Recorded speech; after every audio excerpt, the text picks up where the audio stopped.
Welcome. I've just been able to inform that in case you need motivation, Gituku services are there to talk to the populace on order, excellence, and such like things. Welcome.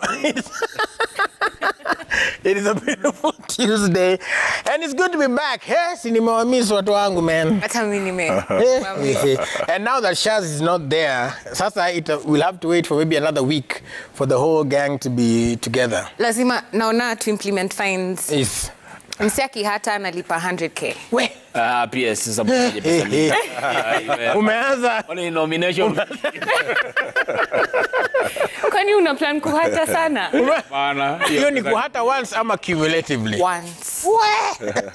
No, before ukwe mgonjwa unafikiria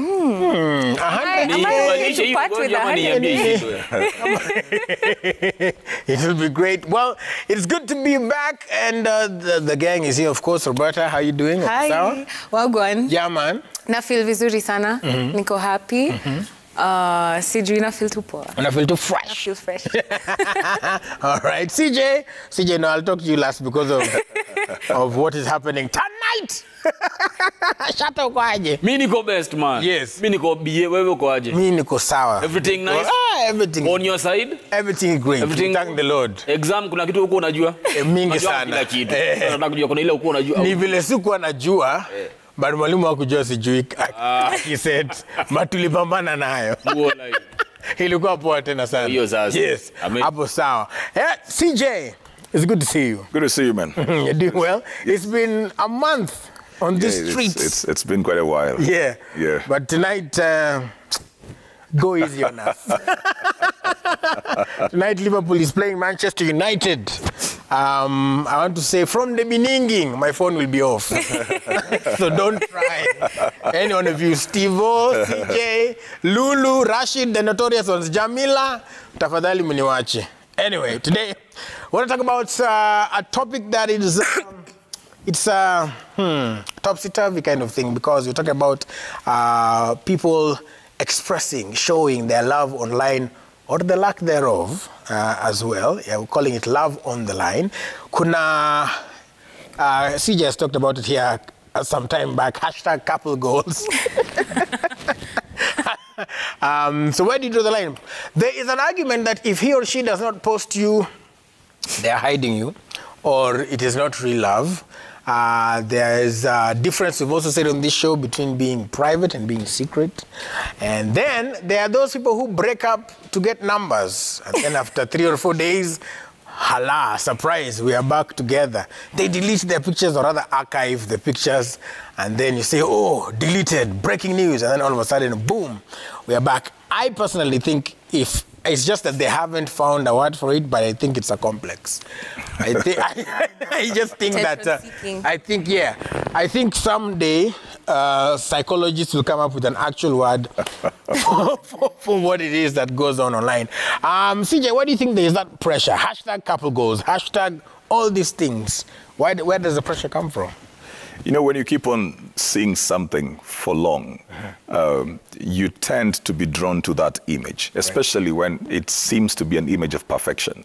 And this is the power, for example, of media and advertising, that if I will use, for example, Roberta, the way she's dressed so fine, looking so good right now, I use her for something, either with a phone or a certain product, and somebody keeps on seeing that, if they want to be like Roberta, then they will think that part of being like Roberta is having the product that Roberta is selling. There's the power of the image, that we conform to the images that we see.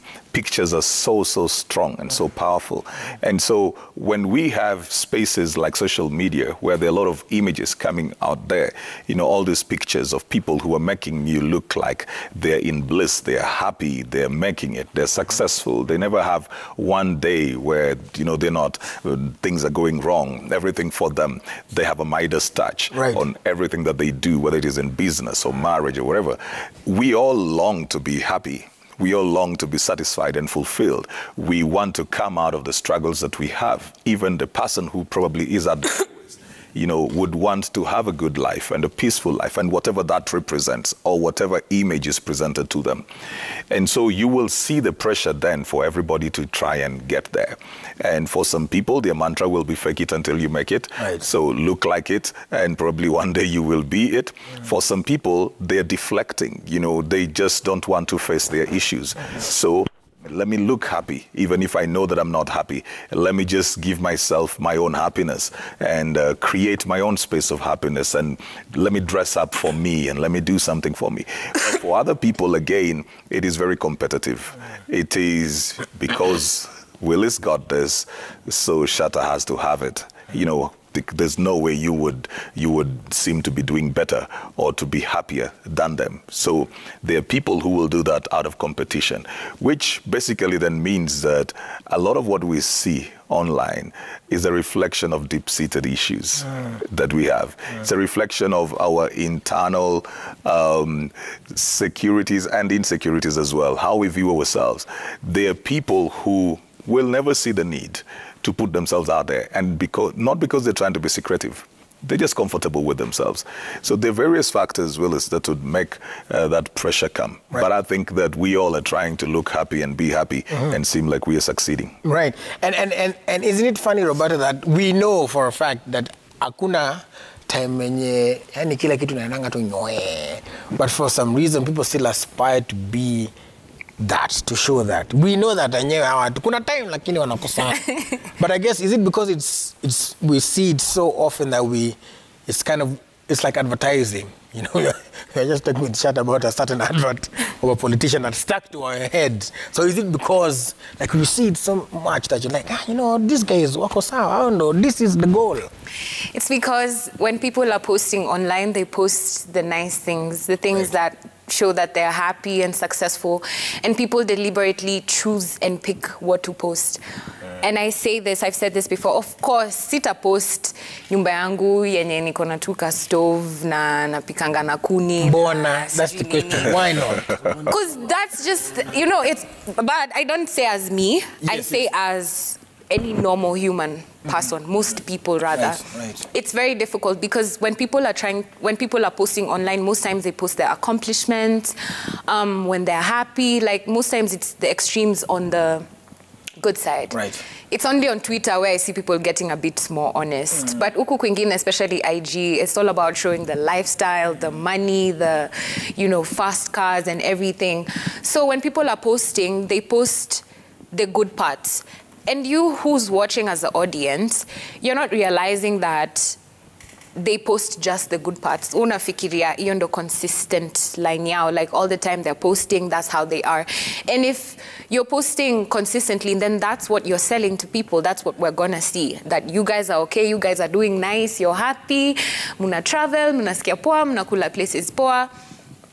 And when people see this, they take it at face value, especially when they don't know you. It's not like they have a way of reaching you to find out una fight na dem yako amati hamjongeleshana the whole week. Yeah. It's not like you're gonna post when you guys are arguing and shouting at each other and agitated and frustrated. So it's just what you see. And sometimes when people are posting, they're not even posting to show anything. Right. And this is for the people who, when wanajijua, wamegrow, they know how to use social media, they know a lot about it and what they're doing, and they're very intentional about their time online. Most people like that don't post for show, they just post because they want to, so it really doesn't matter what anyone else thinks or how they are perceived. But I see a lot of more people, those people who are not aware and they're not hawajijui sana, hao ndo watu ni easy sana kuwa sway, hao ndo watu ni easy sana kuwa influence a certain way when you post. The majority. Yes, that's the majority. Right. So it's very easy ukiona hizo vitu online unafikiria udemse alikuwa Egypt juzi na sasa yako South Africa. Analipaje hizi hoteli? She's staying at the Ritz. What?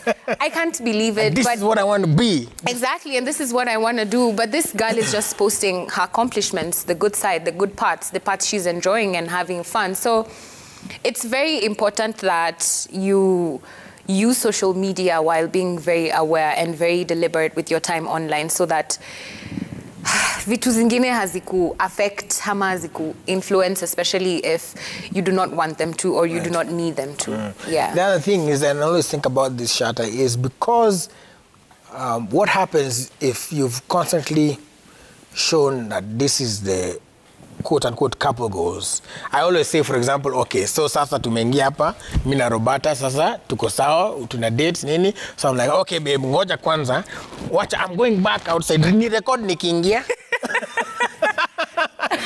You know, content creation is hard work. It's hard work. But I think my question becomes, does it then make the lines blurry? Because if you generally even have a problem, what one expect every Monday, kuna content. So, the brand is togetherness. So, is there a Monday mutapost leo, ladies and gentlemen, we have no content? Mkosana na fidigialde. Yeah. Does it now, kuna blurry lines hapo and so much pressure to deal with actual issues? Mbono umesema Egypt. Get ready. Ama naenda Egypt. Na amesema the reads at Egypt and South Africa. Very specific. We don't know. Hashtag. Hatujachangia vitenge. Sisi hatuta kujaji. You've been very open with us. So you better be very, very close with me to get Roberta the is no longer here. Ni mabuibui. Noma sana. Dubai pale. Kama kawa, unpopular opinion. Mimi na feel watu post ndoa zao online hivyo. These people are very smart. Hao watu wanaona dunia vile hatujaiona. Hao watu wameona pesa. We came here to look for money. We are all looking for money. Yes. Unaona? And these people are feeding an appetite. They know munapenda umbea. Mkono umbwakni. Yani every day when you wake up you want to know wanaishi aje, wanafanya nini. Sasa hiyo umbea na hiyo kutaka kujua maisha ya watu wengine, they are feeding you every day full dose. Unaamka tu hivi, wamefanya nini? Ye kina Shatta si wameachana. Mmekimbia huko mmeweka meme, screenshot waliachana.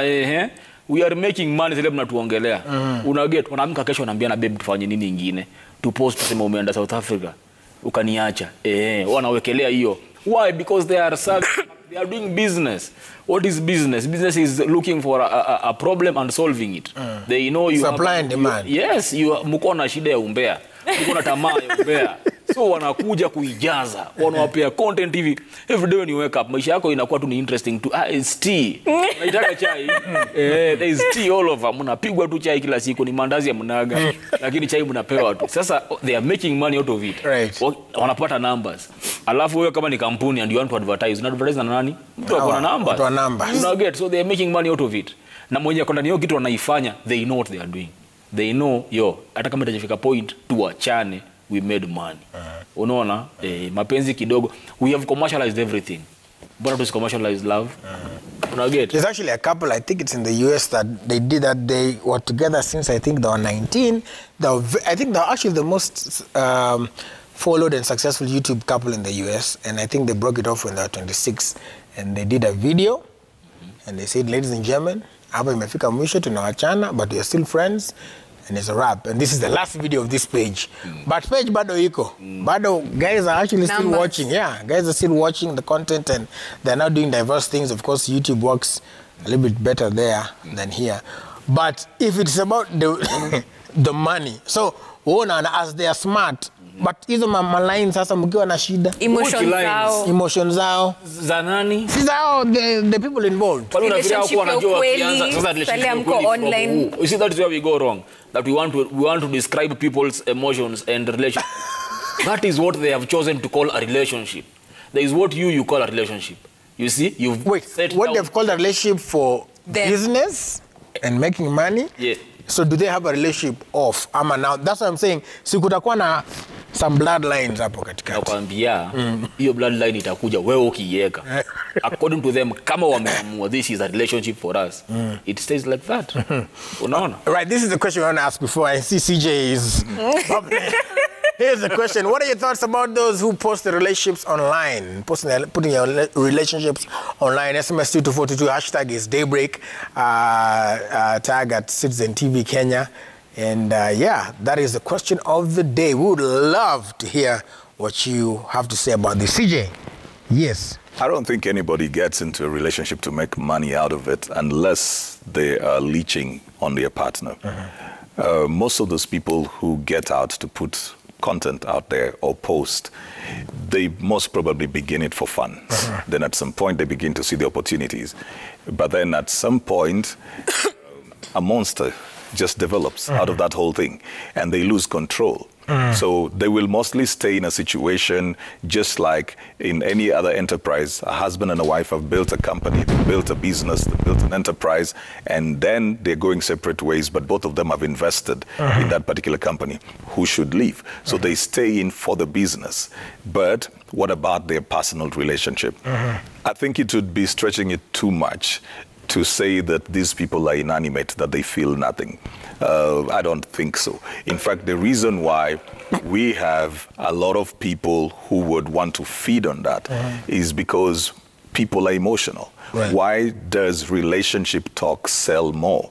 Because deep down inside, people want to know how to relate. It feeds something in them. We've never gotten to the place where people are numb in their feelings. That's why that will draw them a lot more than if you put up anything else. You know, that's where the market is created, that we are emotional. A lot of these guys get into spaces where they can no longer control themselves. And they begin to look at the benefits, what they think are the benefits. There's the money probably coming in, or just the affirmation. Some of them don't make money, actually. Not everybody who is having numbers makes money.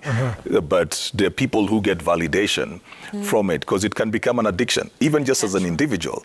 If you're used to having people, you know, drooling over everything that you do, you wake up one day, you put up a photo or a post and nobody is in it. If you're not grounded, you will feel something is wrong because you've been feeding to fight on the it. algorithm. So there are these guys who have become addicted to their attention. Right. Even before we talk about the money, they're addicted to it. It's a drug. And for some people as well, Willis, I talked about the deflecting factor before. And there are those who no longer know how to just have normal conversations. This happens even with what would seem like a normal relationship and family. Sometimes couples only talk about children or business or their relatives or their goals and never know how to talk about themselves. So why not use social media as a place to deflect the fact that these two people cannot hold a conversation. They don't have a life outside of what other people are saying. So they will spend all their time trying to do the content, respond to people, get people worked up emotionally, get to know the thoughts of the people, weird, trending, and all this. And all this while, they keep on deflecting the fact that the two of them are not actually having conversation. There's no privacy. It's photos and videos in the bedroom, in the bathroom. Everywhere that you go. So in the bathroom. Never really a relationship there. And you can justify it, justify it by all means and say, you know, this is how we pay our bills, how we do something. But generally, something will be dying. Something will be dying in there. If you have looked at the stories, for example, of the reality TV shows in the US, the effect that that has had. At one point, TD Jakes was hosting people who had been there, and especially the black fraternity.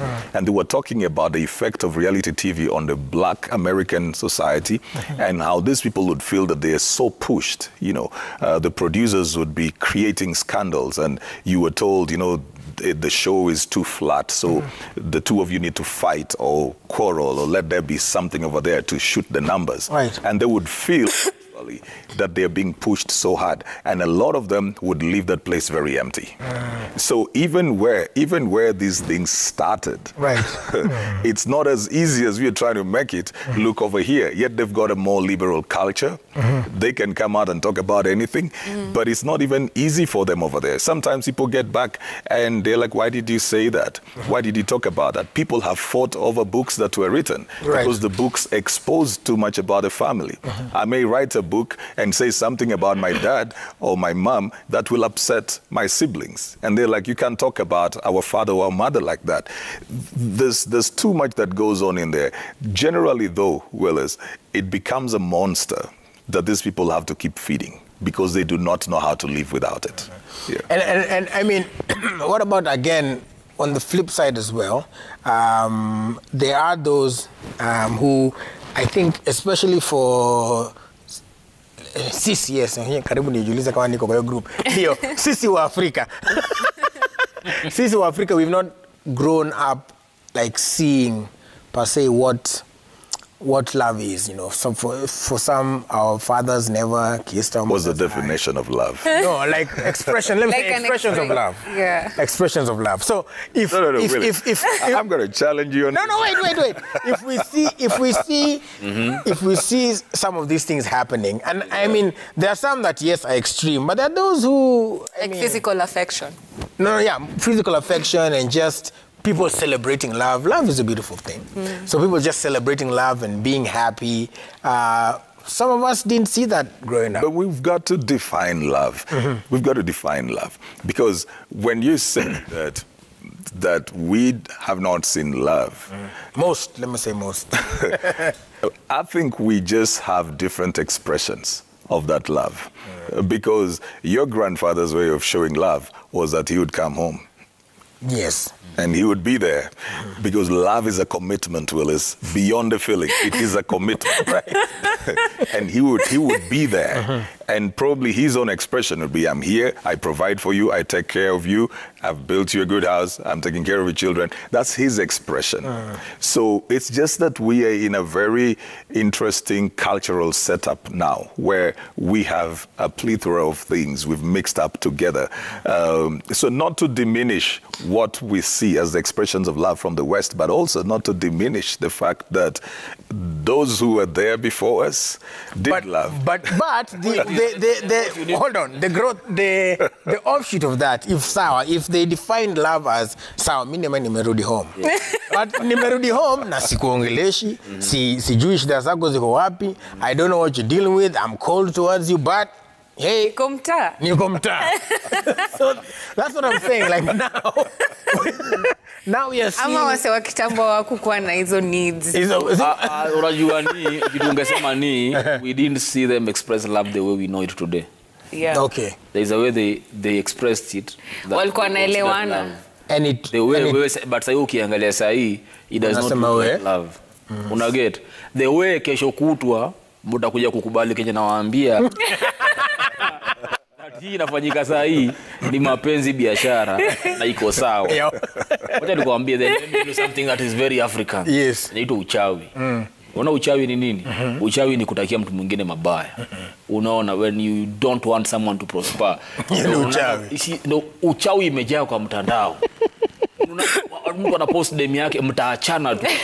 Ushaanza kumsikilia ubaya. Wewe ni mchawi. Anadhani ni joke but it's coming from Yeah. You see that people wanting bad things for other people. Unaget? Then someone sits down and realizes, hampendeagi watu mazuri. So what I will do, nitakuwa nawapatia show za watu wenye wako na scandals. Musikie vizuri. Hiyo appetite ya uchawi tuipatie chakula. Muonange huyu na huyu wana fight. This couple is fighting. Let's talk about them. Unaget? Someone has sat down somewhere and analyzed the human brain and decided to make money out of it. What CJ was saying, like yes. even the directors and producers saying, Sasa, hii episode ni kupigana. Igeni scandal hapa. Wewe text ex wako kwani ulimsahau. Ki scandal kiinuke. The moment you do that, you start feeding people's appetite of wanting bad things for you, and you make money out of it. People get into these relationships and they feel, you know what, if you can make money out of it, let's do it. Right now, man, rate of divorce in this world, iko huko ijaifika pale iko sahi. So it's only a shout out COVID-19. Ni mtu myang tu, ni mtu naive. It's a naive person that would get into marriage right now thinking it lasts forever. You must have that reality in your head. It is the reality that it might end. Unaget? Have that reality in your head. It might, because it is beyond you. You see, a relationship ending is beyond you. Today, my partner would wake up and say, you know what, my guy? Peace and love. Peace and love. I'm out of here. I can't do nothing, man. Evil. Unelewa? So it's beyond me. So when you get into a relationship, you must have that reality in your head. People have put that in their heads and they've decided, well, let me make the best out of it before it ends. My concern is yes, all these things being shoved into, and it's going to get, like you said, predictors, analysts, wanasema enyewe, video, podcasting, all these things is actually going to grow 2022 going forward. And that makes it, that's where everybody want to go. Because again, watu wanataka kutengeneza nini? Pesa. My concern is they'll be okay. They'll make their money, do you boo-boo, pay your bills. But now the perception that is left for, I don't say actual relationships, but yeah, for the people who do not have the cameras and the content creation, the consumers, everybody from the CEO who will watch to the house girl at home who will tune in and check, I don't want to mention names, yes, check the people who are hashtagging couple goals. Yes. What about them? What does that do to their view of, relationships and how to... Bana, kama wamewasha TV upate relationship, watapotea. That's it. Kama wewe kama mzazi huko waonesha example, they will get lost. But wengine hawana mtu wa kuonyesha example. I am telling you, TV or social media will never teach you how to love. It will never teach you how to be in a good work. Unless you tune into CJ. Exactly. And people like CJ and us. Dedicated channel for you. Yes. But if you go on social media and now you want to see how to live with your wife, ulipotea kitambo sana. Now utapotea, but uzuri, sometimes fools learn from their mistakes. You will learn. Majaliwa. You see, the thing is, at the end of the day, when people post online, for whatever reason, whether you're healed and grown or whatever, there's like a validation we're seeking. Even when I post my face, I know I look nice. I know I'll get comments. I know I'll get DMs. Na nisipopata nitajiuliza, Kwani information? What did you know? Nilizima comment section. Una refresh, unashanga we. It's very normal, but the thing is, ikifika hii point yenye Shatta amesema, you want the validation so bad that you're willing to go the way whereby you're willing to destroy your human relationships and your relationship with the people you love just to get the money that you want. And at this point, you have to ask yourself what's more important for you. If you're in a relationship where you're doing it, you're getting money, kuna watu wana do your stuff na wanapenda na ya ukweli na wanaweza handle social media na life yao relationship vizuri because they have rules and boundaries and they talk to each other and they do everything together and it's working out for them. Na kuna wale wanafanya just for clout, just for money, just for the attention and the validation. So the problem with that is you have to remember that as a human being, you still need love. It doesn't matter what you do. You'll make the money, you'll do whatever, you'll travel, you'll post the kiki, tutaona, tutacomment, discuss for a week, couple goals, it's okay. But at the end of the day, when you're left alone on your own, how does this situation leave you feeling? Is it something that is building you? Is it something that is nourishing your heart? Is it something that is growing your soul, something that is making you improve with your wellness? Is it making you feel better? Because money is good, but you just have to think at the end of the day, what is more important for me? And this is in the sense of, for the people who want real relationships and real friendships to work out, you have to take a step back and think about the situation and how things are going. Kwa wale wanafanya for clout, there's nothing I can really say, do your thing, but... Until it catches up with you. Yeah, you do your thing, whatever makes you happy as long as it's working for you. But if you're someone and you know, just sit down with yourself and ask yourself, how does it make me feel? Do I want to be loved? Do I want love? Do I want to give love? Do I want a situation whereby I feel safe? Even if I want to continue with content creation, hata kasi content creation, ikupostiana tu normal wase wana date. Here's how I feel about it. I feel that every relationship is very unique and different. And I feel like you need to know your partner enough to understand the love languages. And when you're dating someone, I'd like to assume that you like each other and you guys are friends. And so you like to make each other happy. Communicate what it is that you like within your relationship and what it is that you enjoy so that the other person can fulfill you in the ways that they can. If you like being posted sour, whether it's for other people to see, if it's something that makes you happy as my boyfriend, I will do it. If I'm okay with it, that is. If I'm okay with posting you and it's something you want, it's okay. Me personally, mi si mtu mwenye najali sana. Sijali kukwa posted. Sijali, because I iongezi anything, I find anything for me. I really don't care. But for someone that I'm dating, if they came and explained to me, this is how it makes me feel. I feel nice being seen with you. I want people to know I'm with you. Nini. that's okay for me. I can handle it. And if also I'm with someone who says they do not want to be posted, and I'm someone who likes posting, but then I'd have to still compromise. I'd still need to hear them out and still understand and listen. Na si ati story tu za awe mi sipendi kupost ama mi sitaki ni, we should be able to talk about it so that I can understand, because it's just like love languages. If I like gifts, if I like words of affirmation, and you never say anything nice about me, how it makes me feel automatically is that you hate me. It might not be that you hate me, it's just that you're not loving me in the way that I want to be loved. So you have to learn how your person wants to feel appreciated and wants to feel loved. And kama wewe ni mtu unataka tu mapenzi, please wachana na hizi vitu zingine zenye unaona zenye zinakufanya feel sijui nini. Just focus. Yeah, just focus on whatever you want and be very specific about your needs so that you're able to communicate them as well. So that's the thing. There are people who CJ say that mimi nae usiponiposti basi unipendi. Ama confirmation that we are in a relationship is the post. If there is not one post on your socials that unakwanga na someone is a problem, sorry. Unakwanga na mtu is a challenge. What do you think about that? Well, it's a difficult place to be as well. As Roberta was talking about, so maybe one person loves to be posted. Right. And maybe the other person doesn't even like to be on social media. So I have an example in my family. Yeah, so I may love to be posted, but then I am asking her that she needs to post me. Now, whereas that makes me feel good, what about her? My expectation, my request, or sometimes the demand to be posted, what is it doing to her? Because when it comes to the matters of love, one person shouldn't feel good at the expense of the other person. It shouldn't be that my need to be posted and affirmed is now making the other person feel uncomfortable, that they have to get out of their skin to do that and cope with it. There's a couple that a lady talked to me. They're doing so well in something else and not even within the country. People that I've mentored before, and they're doing something and it looks so good, Willis. It looks so good. But the lady was texting me on WhatsApp and telling me, please tell my husband I am tired.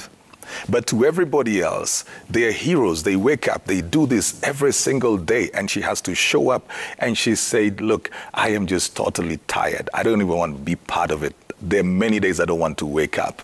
And she said, please just talk to my husband. He also needs to rest.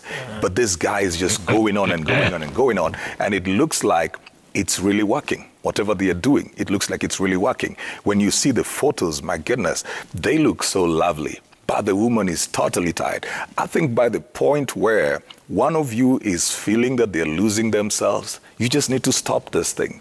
And you will never be at the same level of energy forever. And nobody can sustain that level of energy and adrenaline forever. You can't do that for long.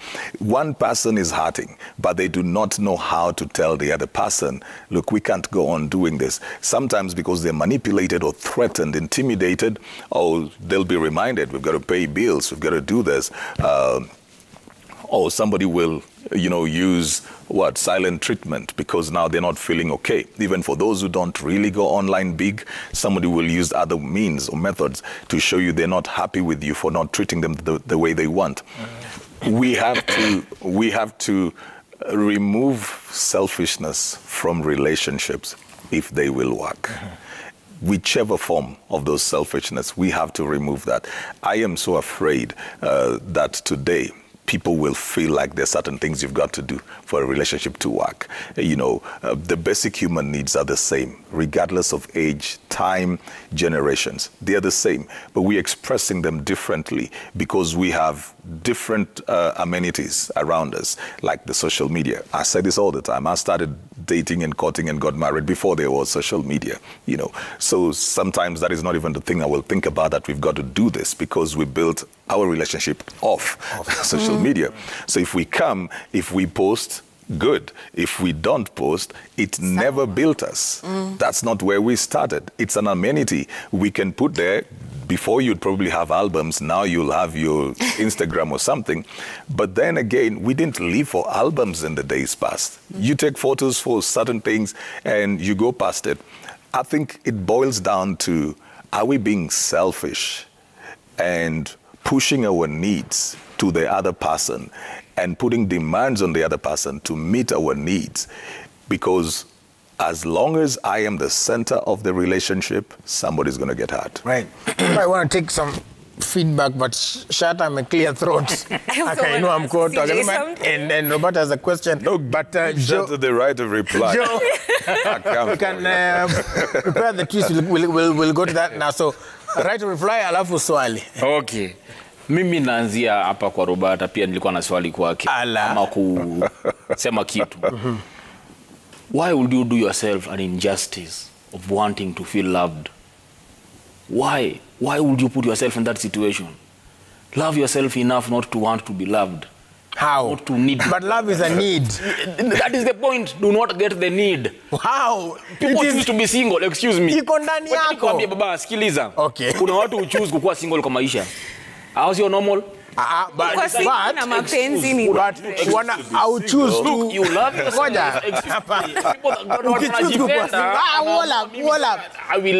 Most people choose to be single after some experiences. Okay, yeah. See, ati nimeamka tu, mimi hata sitaki mtu. Our person learns from other people's mistakes. Amekaa hivi akaona vile Willis amevrutiwa chini, akaamua sitaki kupendwa. Ngoja uola. I need to continue. You'll continue, but the thing is that you cannot get into a relationship and choose to be single in it. Don't get in a relationship. If you're going to choose to be single, stay single. Yes. If you're coming into a relationship, there is an expectation you have. On both sides. So for Shada to say don't come into a relationship to expect love is don't a bit come unfair. in a relationship. Let's start there. But you kama sikia people are being Bazu. Let me tell you the biggest problem that people have today is that they want to take one side of a thing and leave the other. If you get yourself into a relationship, you best believe umejifungulia account you do not know. Sawa, you might be loved, you might be hurt. That needs to be in your brain. If you do not want to subject yourself to that, just don't get in a relationship. Jipende. Okay? Personal love is very good. Jipende na uamue mimi nitakaa hivyo. Okay? Hiyo inashikana na kenye Sija amesema kuhusu huyo girl child alikuwa anasema bana huyu bwanangu stop. Too much. Hajipendi. Unaona, it's not to kick someone on their down, but it's to tell them the truth that they need to hear. That kama unajipenda enough, you will not take it. You will end it. You don't need him to end it. Or but kuna different dynamics. Because acha nikwambie kitu. Hiyo ni tamaa. Ngoja nimalize. Okay. People are selfish. Unaona? So they want you to change. You are okay with what you're doing as Willis. But someone else wants you to change so that mukue sawa. Mukikuwa sawa wewe umeacha kuwa wewe. But it's you who wants to change so kama yeye to make the relationship anafeel kenye msee anafanya Stucky. Hold up. Step. When do you lose yourself? Hold up. What I think in that you lose yourself when you get in that particular thing, just in case she'll watch it on YouTube. In that particular case, in the beginning, things might be this is what you have agreed. Yes. You're going to do this thing. It goes on, it morphs, it grows. Yes. But in the middle, as we've always said on this show, unaanza choka, unaanza step. Yeah. Hakuna pale mmetaka pamoja. Ondokea. Uwezi step kwa sababu ya ondokea baba. Wala chiki. Ngoja. Ondokea. Uwezi step kwa sababu ya because I'm tired and I just don't know how to communicate. The reason why they reached out to CJ is this thing is huge. This thing will have ramifications. So how am I going to do on both of you? It is that getting into a thing and refusing to see the repercussions. But your solution for not getting hurt cannot be just because part of growth, let me just regurgitate something Shazmin said. Part of growth is getting into relationships is growth.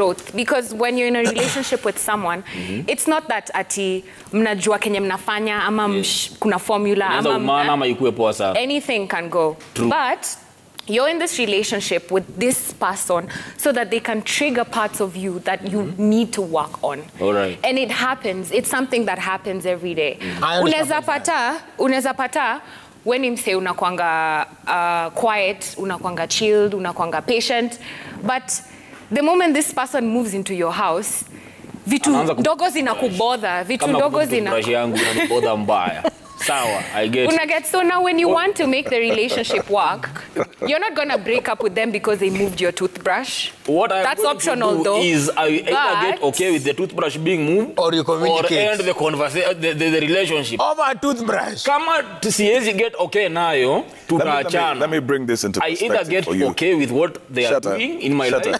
Can you get okay listening as well? Shatta just wants everyone heartbroken and alone.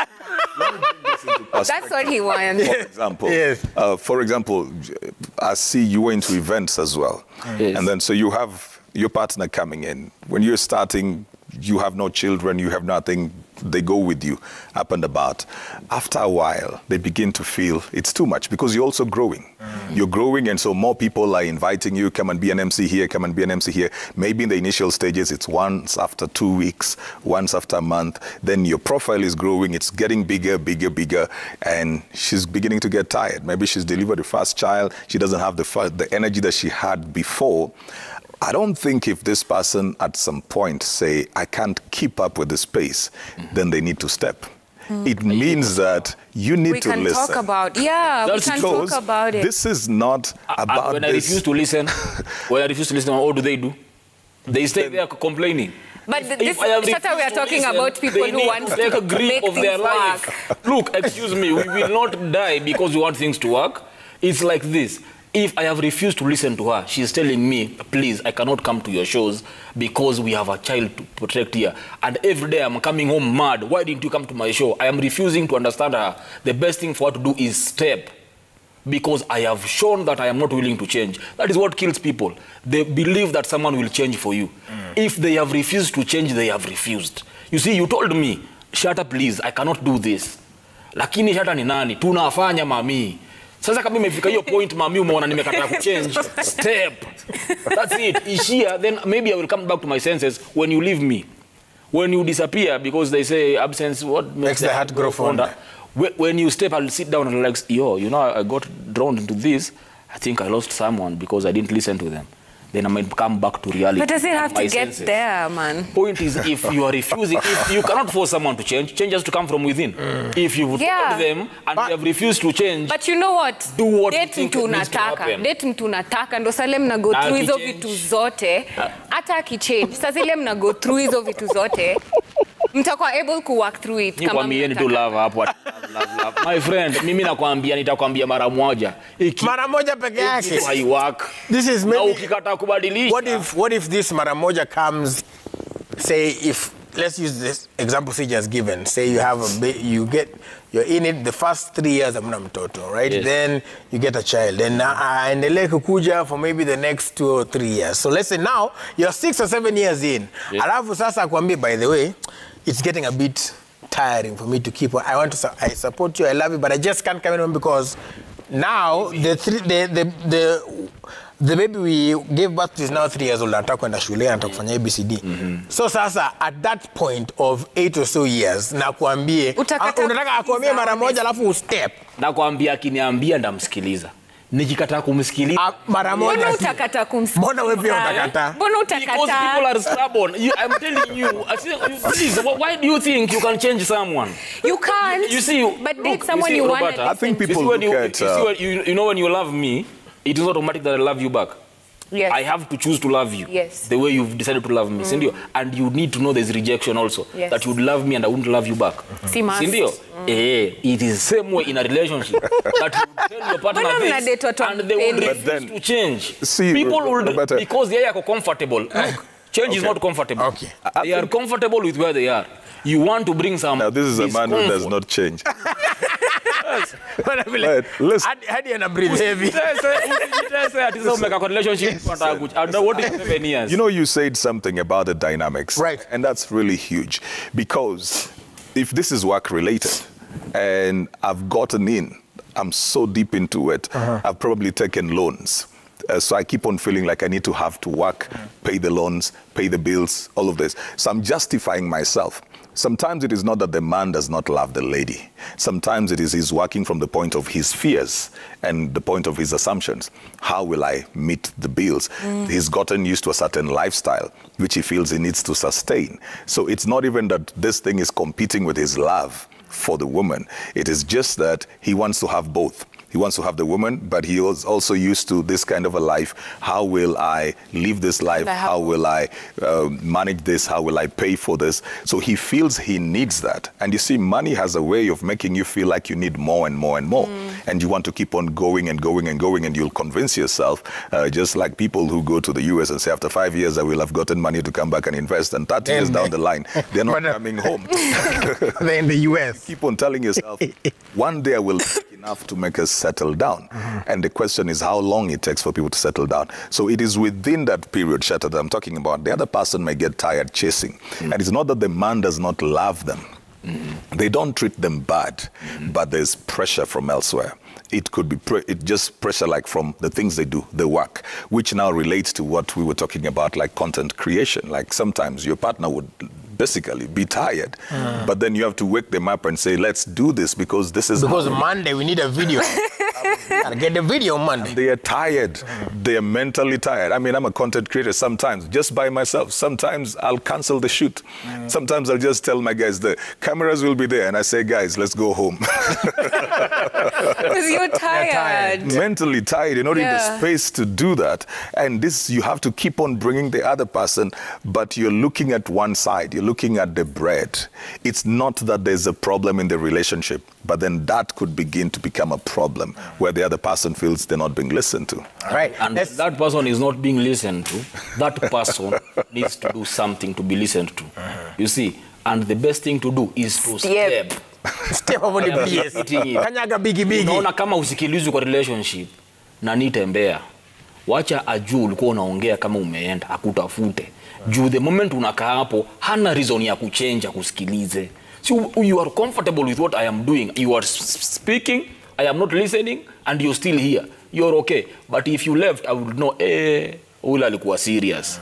Unaona, itanitrigger. Hizo tumesema za kutrigger mtu, itanitrigger. Wewe nimeachwa. Let's take some feedback as we... Jake Sanders says, I can't agree with Shatta. I think people who post their love affairs at times feel insecure and want to prove something to someone. Honestly, I wouldn't commercialize my emotions. Some even involve innocent kids who have completely no idea and they grow up bitter. Okelo Mwalimu says people post relationships for various reasons. Either they're put under pressure from their partners as a way of, quote-unquote, marking their territories out of true love, like in my case, Okelo, or for commercial... Had to be an Okelo. Okelo Wajoni and true love. Okay, or for commercial purposes, like Shatta Boy's case. Shatta Boy brand new commercial, or due to peer pressure, all right? Sabdi Dante, love and relationships is not a community event. Why publicize? Most youth, when hurt, go online to express their emotions.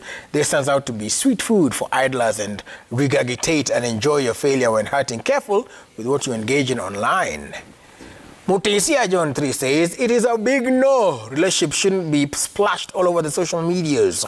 They should be kept private. Matters, relationships, and family are private matters. Engineer Lazaro, exposing your love feelings online is somehow tricky and dangerous. Remember, jealous people and your competitors are also online and watching your steps. And Debo Jackson, _Jackson says, let's understand, relationships is different from publicity. Not all people will wish you well. Keep your relationship well known to yourself and your partner only. Right. I think the other thing is this. So, even as we wrap up, I think the other question then is, so, sitapost juu watu wataniwish vibaya. So sasa nisipost because sasa ati tunaweza wachana siku moja. Tutawachana. Japanisha ngoni. But in the meantime, between time, let's celebrate. I think let me tell you, whatever you post online, it depends with your intention. Right. Because ni wewe unajua unapostia nini na utapata kenye unataka ukiitafuta. Kama una post watu waone, sawa. Kama una post ndio upate replies, sawa. Kama una post upate 1 million likes. Kama ni ukweli, it's just a nice picture and it looks good on your feed. Why not? Whatever reason it is, please post, but make sure you know your intention and how it makes you feel at the end of the day. Before I forget, I wanted to ask Steve. Oh, yeah. So let's say you're in a situation whereby tuseme mimi napenda kupost. Na nataka kupost mtu wangu. Maybe it's just a way of me showing appreciation, or I just want to show them off because it makes me and them feel good. That's how I feel. And they are a private person. They do not like being posted and things like that. So you see, to me, niko situation, I'm not posting for people so that people see. I'm just posting because it makes me feel good. Right. And he doesn't want to post because of whatever reasons he has. So what happens then? Where is the compromise? Do we talk about... So mimi mwenyewe, because you said we need to think about not being selfish and not feeling good at the expense of the next person. So mimi ndo ntashinda nimesema, ni sawa, tusipost, ni sawa, because inakukasirisha, ama ni... Where's the compromise? What do we do in such a situation? That's the importance of the strength of the relationship in private before it comes to public. Because if the two of you are solid privately and at a personal level, and you understand each other and understand each other's needs, and you meet each other's needs there, things like posting, those are secondary needs, maybe even tertiary needs. They're not a basic. If this person is giving you attention, affirmation, appreciation, they treat you well out over here, you cannot judge them now by how they behave online, because they've not given you any reason to doubt that they are with you. So if they don't like posting and you like posting, just know that you will be the one who posts, and they will not post, and they may not even comment over that. And so you shouldn't then try to use the social media space to judge your relationship, because you have built it in private and you know how the two of you relate. So you've decided, I'll be posting for me. So from there, you shouldn't expect that they will also do the same. And you wouldn't put them under pressure to do the same, because you have an agreement in private. So the public should never then put you under pressure to put this person under pressure for something that you clearly know they're not comfortable with. Unasahau pati ya huyu mtu hataki kupostiwa. Unaona, huyu mtu hataki kupostiwa. Wewe unataka He doesn't want... Wacha yeye kupost. hataki Wacha yeye kukupost, yeye hataki Like, kukupost. he doesn't want to Na hataki pia wewe umpost. Like hataki pia umpost, na sio ati anakuficha. Anifichi by the way. Hataki mpaka pia umpost. Unaona? Well, you know, you look at you weigh. Yes, you love to post, but you weigh that. It could be, let me use something like my children. I don't like posting my kids. It has nothing to do with what they've said or whatever. I just feel like I need to protect them from being judged on my pedestal. Like they need to grow by themselves and make their own decisions, and nobody should then look at their decision based on who their father is or is not. So you just weigh, like, does not posting him affect how you relate or how you do your other stuff? Does it? I mean, you look at what is important, and that is the place where now when you get into the relationship, you're getting into compromise, and you're asking yourself whether you're able to live with this. With it or not. So what do you really want? Do you want the guy? Do you want the social? Okay. Unaona from where CJ is coming from. Anasema kitu kama kupost mtu is secondary or tertiary. Si ndio? But with this generation that we're living in, it is primary. That ukituma salamu kwa redio usalimie watu watatu waine before usalimie demi yako inakuwa vita. Unafaa uanze na yeye before mbogi ifuate. By the way, for real. Unaona, unafaa uanze na yeye before mbogi ifuate. Hata ukitag watu kwa group picture, lazima uanze na yeye. Alafu ndio mbogi nyingine ifuate. Una get? That is the generation we are living in.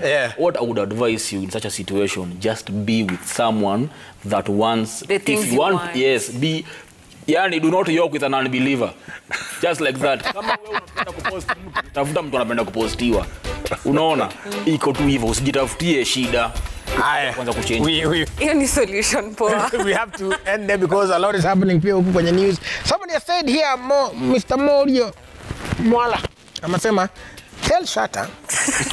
Nichokoza. The reply. Okay. Relationship is like a workplace. Boss huwa anatupigia makelele, anatupatia pressure, but we are still here. Tunakazana. Oh my And that's what CJ is talking about, the bread. See, tunaangalia bread. So, wacha tuendelee tu. Anyway, thank you so much. We'll continue the conversations online, hopefully, since ni mambo ya online. And Lenny, I guess at the end of the day, kila relationship iko na katiba yake. I say this a lot. So if you people have sat down and you've decided this is what you want to do, whether it is to make money, whether it is hashtag couple goals, whatever it is you've decided to do, then do it. However, be cognizant of the fact that as the relationship evolves, as things evolve, there might be some change can be required. Your partner might say, all of a sudden, staki hata kupostiwa, staki kufanya content tena, staki kufanya welcome to my channel. It is possible. Just be flexible enough to adapt to change. And if all else fails, yani umefika mwisho, don't be afraid to steer. As Shanta said, but that don't be the first thing at yet. Hauja ni posti, nina step. Hapana. Sit down, talk about it, and seek help. Do what you need to do to get right. Let it not be the first thing at the back of your mind. Yangu ni last resort. Ikiwa noma, una step. Yeah, but that's the gospel according to me. But according to you, katiba ni yako, maisha ni yako. Wewe shughulika na yako, atupangwingwi. All right, we'll see you again soon and very soon. Tonight, Manchester United faces Liverpool tuombe. But huku Kenya kuna primaries ya ODM Kisumu. Citizen TV is going to be covering much more, that and much more from now and 10 o'clock kwa Sema 2022. Peace and love.